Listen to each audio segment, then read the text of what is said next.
মুগ্ধ এবং ফারিস্তা আজকে একটি নতুন পরিবারের কাছে চলে যাবে।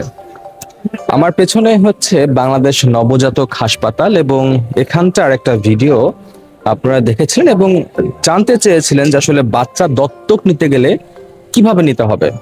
তো আমরা আজকে এখানে এসেছি এবং আমরা পুরো প্রসেসটা দেখব।